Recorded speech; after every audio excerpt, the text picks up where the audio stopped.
Meus queridos filhos do Brasil, terra abençoada onde o coração do povo pulsa com uma fé ardente, venho hoje falar-lhes sobre uma palavra que ressoa através dos séculos, uma palavra que carrega em si o poder de transformar destinos e abrir os céus sobre vossas vidas. Efatá. Quando nosso Senhor Jesus Cristo pronunciou esta palavra diante do surdo-mudo, não foi apenas um comando médico ou uma demonstração de poder. Foi a revelação de um princípio eterno que governa o reino dos céus.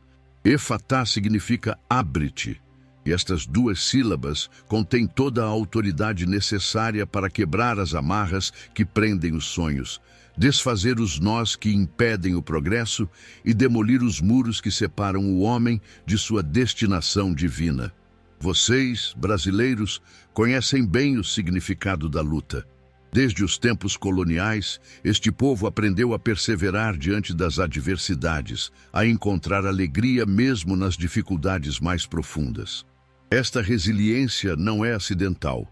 É o reflexo de uma alma coletiva que foi moldada pela providência para ser receptora de milagres extraordinários.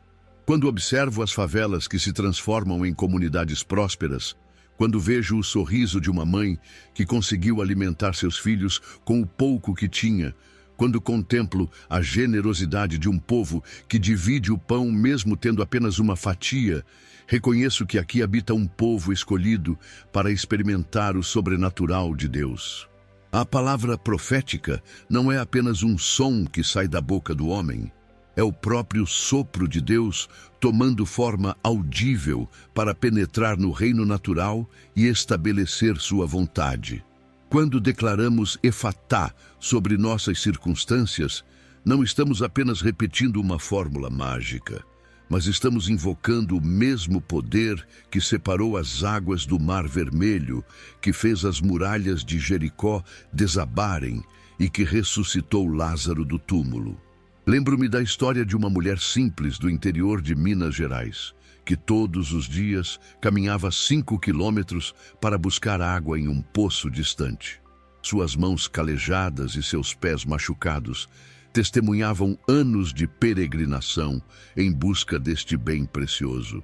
Um dia, após ouvir sobre o poder da palavra declarada com fé, ela parou diante de sua propriedade árida e disse com autoridade: Efatá, que se abra uma fonte nesta terra seca. Alguns riram, outros duvidaram, mas ela continuou declarando todos os dias. 3 meses depois, um lençol freático foi descoberto exatamente no local onde ela havia orado. E hoje, sua família não apenas tem água abundante, mas também prospera, vendendo este recurso para toda a região.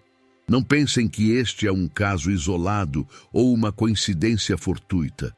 É assim que o reino de Deus opera. Através da fé, expressa em palavras que carregam autoridade celestial. O Salmo 33:9 nos ensina que Ele falou e tudo se fez. Ele ordenou e tudo passou a existir. Se o próprio Deus usa palavras para criar realidades, imagine o poder que Ele colocou em nossas bocas quando falamos alinhados com sua vontade. Mas é preciso compreender que reconhecer os sinais de que portas estão se abrindo requer olhos espirituais aguçados. Muitas vezes, o que parece ser uma porta fechada é apenas o prelúdio de uma abertura maior. José foi vendido como escravo e posteriormente preso injustamente. Mas cada aparente retrocesso era, na verdade, um degrau na escada que o levaria ao palácio de Faraó. Davi foi perseguido por Saul durante anos, vivendo em cavernas e fugindo constantemente. Mas esta preparação no deserto foi necessária para moldá-lo como rei segundo o coração de Deus. No contexto brasileiro, vejo isso acontecer constantemente. O jovem que perde o emprego e decide empreender, descobrindo um talento empreendedor que jamais imaginava possuir. A mãe solteira que, forçada pelas circunstâncias a estudar, torna-se a primeira de sua família a obter um diploma universitário. O agricultor que, após perder sua plantação devido à seca, aprende técnicas de irrigação que triplicam sua produtividade. Cada crise carrega em seu ventre uma oportunidade disfarçada. Cada fechamento de porta é o rangido que anuncia a abertura de um portão maior. A fé ativa é fundamentalmente diferente da fé passiva. Enquanto a fé passiva espera que Deus faça tudo sem nossa participação, a fé ativa compreende que somos colaboradores do Altíssimo na manifestação de seus milagres. É como a diferença entre um paciente que aguarda a cura deitado na cama e outro que, mesmo enfermo, se levanta e caminha em direção ao médico. Ambos podem ser curados, mas aquele que age demonstra uma fé que move o coração de Deus de maneira especial. Jesus disse ao paralítico: levanta-te, toma o teu leito e anda. Note que ele não disse, seja curado e depois levante-se. A cura aconteceu no momento em que o homem decidiu obedecer ao comando, mesmo quando seus músculos ainda não haviam recuperado a força. Esta é a essência da fé ativa. Agir como se o milagre já tivesse acontecido, mesmo quando as evidências físicas ainda não se manifestaram. No Brasil, terra onde o futebol é quase uma religião, podemos aprender uma lição valiosa. Quando um atacante está diante do gol, ele não para analisar todas as possibilidades de erro. Ele simplesmente chuta com a convicção de que a bola entrará. Esta mesma determinação deve caracterizar nossa abordagem espiritual. Quando declaramos efatá sobre nossas situações, devemos fazê-lo com a mesma convicção de um Pelé finalizando um lance decisivo na Copa do Mundo. Os obstáculos invisíveis são frequentemente mais poderosos que os visíveis. Um muro de concreto pode ser demolido com tratores, mas um muro de incredulidade requer ferramentas espirituais. O medo do fracasso paralisa mais pessoas que a falta de recursos. A síndrome do impostor impede mais ascensões profissionais que a ausência de qualificação. A baixa autoestima destrói mais relacionamentos que a incompatibilidade de gênios. Quando declaramos palavras de fé sobre nós mesmos, estamos literalmente reprogramando nossa mente para receber as bênçãos que Deus já preparou. É como sintonizar um rádio na frequência correta. As ondas sempre estiveram no ar, mas só conseguimos ouvi-las quando ajustamos o aparelho adequadamente. Nossas declarações são o botão sintonizador que nos conecta com a transmissão celestial. Lembro-me de outro testemunho marcante, um homem de São Paulo que havia sido diagnosticado com uma doença degenerativa que progressivamente o impediria de andar. Os médicos foram claros sobre o prognóstico sombrio, mas este homem decidiu não aceitar este veredito como final. Todos os dias, ao acordar, ele declarava: efatá sobre meus músculos que se abram para receber força divina. Efatá sobre meus nervos, que se abram para transmitir vida. Durante meses não houve melhora aparente, mas ele persistiu em suas declarações. Um dia, durante um exame de rotina, os médicos descobriram que a degeneração não apenas havia parado, mas estava revertendo. Hoje, 5 anos depois, ele corre maratonas e ensina outros sobre o poder da declaração persistente. A persistência na declaração não é teimosia religiosa. É a demonstração prática de que nossa fé não depende das circunstâncias presentes, mas das promessas eternas. É como plantar uma semente em terra seca e continuar regando mesmo quando não vemos brotos. O agricultor sabe que algo está acontecendo debaixo da terra, mesmo quando a superfície permanece inalterada. Esta persistência deve ser temperada com sabedoria. Não se trata de repetir palavras mecanicamente, mas de manter viva a chama da expectativa divina em nossos corações. Cada declaração deve carregar não apenas palavras, mas emoção, não apenas som, mas substância espiritual. É a diferença entre recitar um poema e declamá-lo com paixão. Ambos usam as mesmas palavras, mas o impacto é completamente diferente. O povo brasileiro possui uma característica única que favorece a manifestação de milagres: a capacidade de manter a alegria mesmo na adversidade. Esta alegria não é negação da realidade difícil, mas é a escolha consciente de focar naquilo que está além das circunstâncias presentes. Quando declaramos Efatá com alegria, estamos enviando uma mensagem clara aos céus. Nossa confiança não está abalada, nossa esperança não foi destruída, nossa fé permanece inabalável. Que cada brasileiro que lê estas palavras compreenda que carrega dentro de si um potencial explosivo de transformação. Não são as circunstâncias que determinam o destino, mas as decisões tomadas dentro dessas circunstâncias.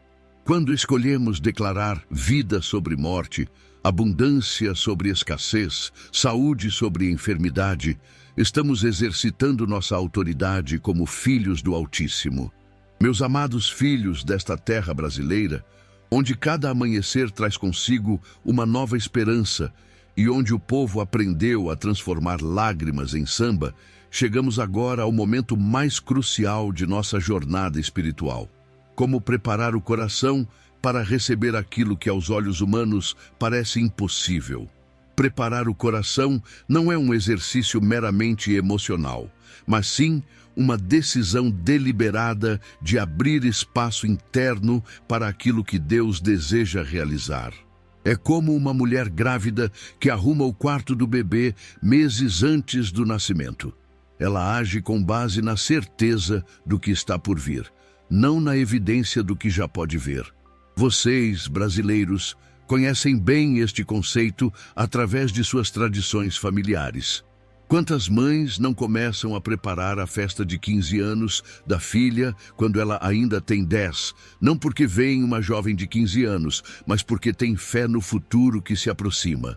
Esta preparação do coração exige uma limpeza profunda dos pensamentos limitantes que se acumularam ao longo dos anos.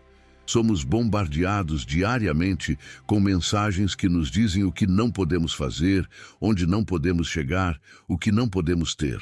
A mídia, as estatísticas, até mesmo pessoas bem intencionadas ao nosso redor, frequentemente funcionam como profetas do pessimismo, pregando sermões de impossibilidade. Mas eu lhes digo, com a autoridade de quem experimentou o milagroso em sua própria carne, Deus não consulta estatísticas antes de realizar milagres. Ele não verifica o Serasa antes de abençoar financeiramente alguém. Ele não analisa histórico médico antes de curar. Ele simplesmente procura corações preparados para receber o impossível, mentes renovadas para compreender seus caminhos e bocas dispostas a declarar sua verdade, mesmo quando toda a evidência grita o contrário. Lembro-me de uma história que me tocou profundamente durante uma visita ao Nordeste brasileiro. Conheci uma senhora de 82 anos que havia criado 17 filhos após ficar viúva aos 28 anos. Quando perguntei como conseguiu realizar tal feito em meio à pobreza extrema, ela respondeu com simplicidade desarmante: "Padre, eu nunca vi 17 bocas para alimentar. Eu sempre vi 17 pares de mãos que Deus me deu para trabalhar." Esta mulher havia preparado seu coração para ver possibilidades onde outros viam apenas problemas, para enxergar recursos onde outros viam apenas carências. O desafio mais profundo que enfrentamos é manter a fé quando as circunstâncias permanecem inalteradas. É fácil crer quando vemos sinais de melhora, quando recebemos confirmações, quando outras pessoas testemunham nosso favor. Mas e quando os dias se transformam em semanas, as semanas em meses, e aparentemente nada mudou? É neste vale da aparente inatividade divina que muitos desistem a poucos metros do milagre. A fé genuína não é medida pela velocidade com que recebemos respostas, mas pela firmeza com que permanecemos ancorados nas promessas divinas enquanto esperamos. É como um pescador experiente que sabe que, mesmo quando não vê peixes saltando na superfície, há uma abundante vida submarina se movimentando. Ele não julga a produtividade do mar pela agitação da superfície, mas pela sua experiência acumulada ao longo dos anos. Durante meus anos de ministério, observei que Deus frequentemente permite períodos de aparente silêncio, não porque nos esqueceu, mas porque está preparando algo tão grandioso que requer tempo de gestação.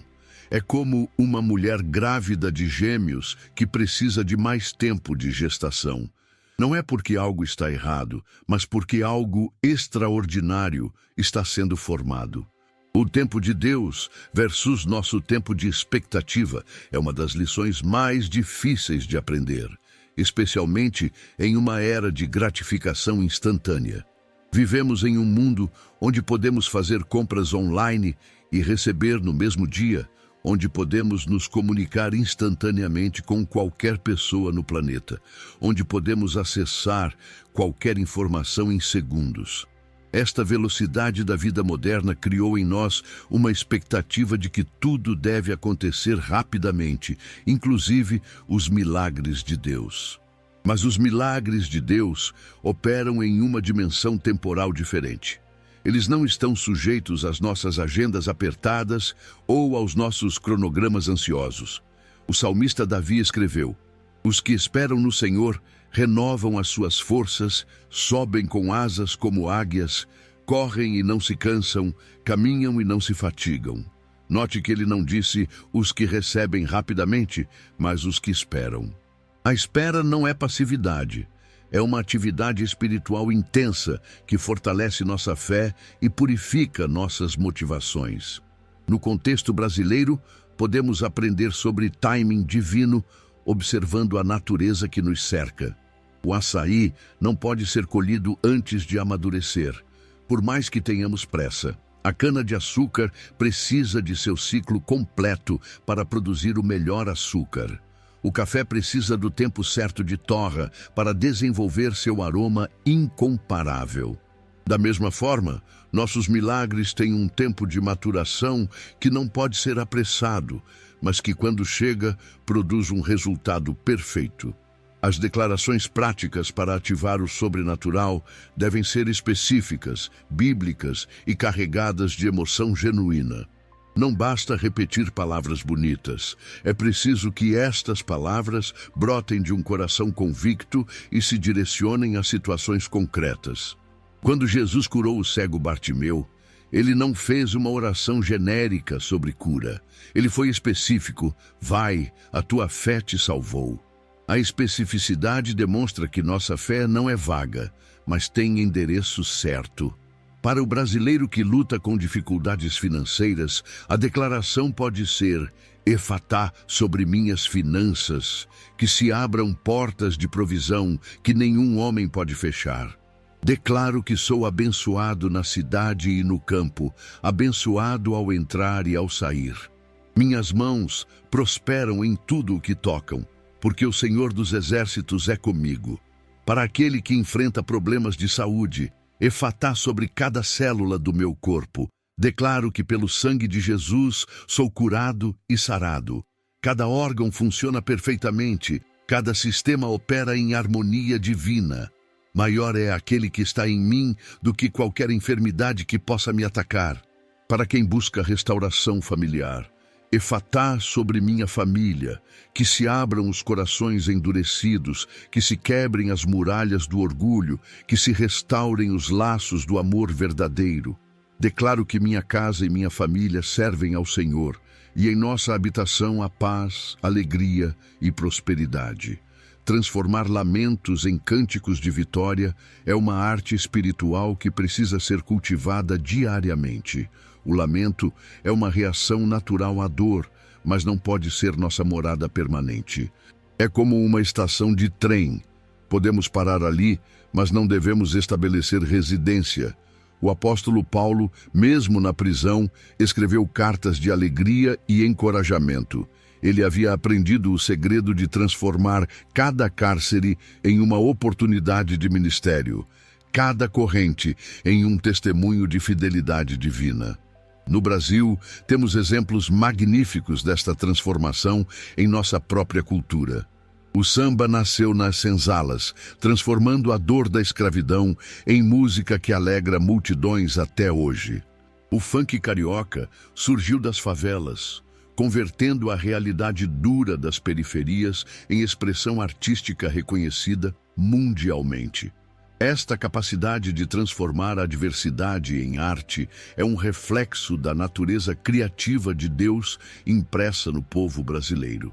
Viver com expectativa constante do milagre não significa viver em negação da realidade presente, mas sim viver com a certeza de que a realidade presente não é definitiva. É como um agricultor que, mesmo vendo terra seca, já visualiza a colheita abundante. Ele trabalha a terra seca com a mesma dedicação que trabalharia a terra fértil, porque sabe que as chuvas chegarão no tempo certo. Esta expectativa constante se manifesta em pequenas atitudes cotidianas. É acordar todos os dias agradecendo pelo milagre que está a caminho, mesmo que ainda não tenha chegado. É falar sobre o futuro com confiança, mesmo quando o presente é desafiador. É investir em sonhos mesmo quando as finanças são apertadas, porque sabemos que estamos plantando sementes de um futuro próspero. Conheci um jovem em Recife que sonhava em ser médico, mas não tinha recursos para custear os estudos. Em vez de desistir, ele começou a se preparar como se já tivesse sido aprovado no vestibular. Estudava com a mesma intensidade de quem já estava na universidade, falava sobre medicina com propriedade, comportava-se como um futuro médico. 2 anos depois, conseguiu uma bolsa de estudos integral e hoje é um cardiologista respeitado. Sua expectativa constante criou uma energia que atraiu as oportunidades necessárias. À medida que nos aproximamos da conclusão desta mensagem, quero que compreendam que entrar nas portas que Deus abriu requer coragem para deixar para trás aquilo que nos é familiar.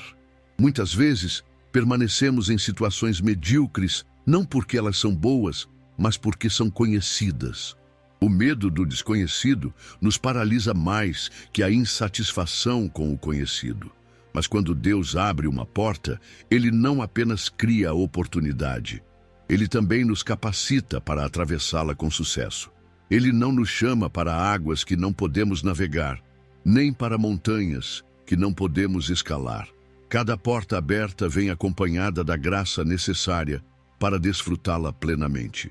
Queridos filhos do Brasil, terra escolhida para ser uma nação profética entre as nações, chegou o momento de vocês se levantarem como gigantes espirituais e tomarem posse de tudo aquilo que o Senhor preparou. Não permitam que as circunstâncias presentes definam seu futuro eterno. Não aceitem como permanente aquilo que Deus decretou como temporário. Declarem com autoridade: Efatá sobre minha vida, minha família, meus sonhos, meu destino, que se abram os céus sobre mim e que se manifestem os milagres que foram preparados desde a fundação do mundo. Sou mais que vencedor através daquele que me amou, e nada, absolutamente nada, poderá me separar do amor e das promessas de Deus para a minha vida. O Brasil inteiro clama por avivamento, por transformação, por milagres. E este clamor começa em cada coração individual que decide crer no impossível e declarar o extraordinário. Vocês são a resposta que o país está esperando. Vocês são os milagres ambulantes que transformarão esta nação. Levantem-se, tomem posse e vivam o sobrenatural que é seu por direito divino.